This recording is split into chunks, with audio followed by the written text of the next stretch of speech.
بسم اللہ الرحمن الرحیم۔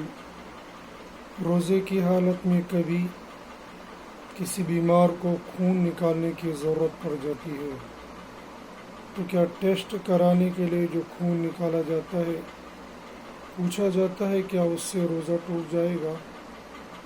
یا اسی طریقے سے کبھی کوئی آدمی بیمار ہو گیا، ڈاکٹر کے پاس گیا، ہاسپٹل گیا یا گھر میں ہی کسی ڈاکٹر کو بلایا تو چکر آنے کی وجہ سے یا کسی اور بیماری کی وجہ سے اس کو گلوکوز چڑھانے کی ضرورت پڑ گئی ہے، یا اسی طریقے سے سونے کی حالت میں غسل فرض ہو گیا، کیا ان تمام چیزوں سے روزہ ٹوٹ جاتا ہے یا روزے میں کوئی فرق پڑتا ہے؟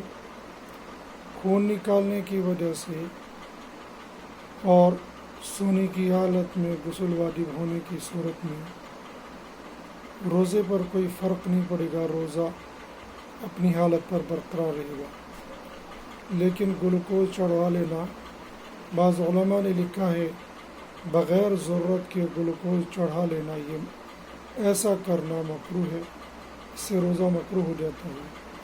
لیکن ضرورت کی بنیاد پر اگر گلوکوز چڑھایا گیا تو روزے پر کوئی فرق نہیں پڑے گا، وہ روزہ اپنی حیثیت پر برقرار رہے گا۔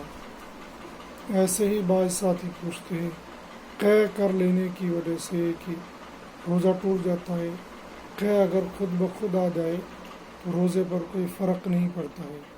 زبردستی کسی آدمی نے قے کی ہو اور وہ منہ بھر کر ہو تو تب روزہ خراب ہوتا ہے، خود بخود قے آنے کی وجہ سے بھی روزے پر کوئی فرق نہیں پڑتا ہے۔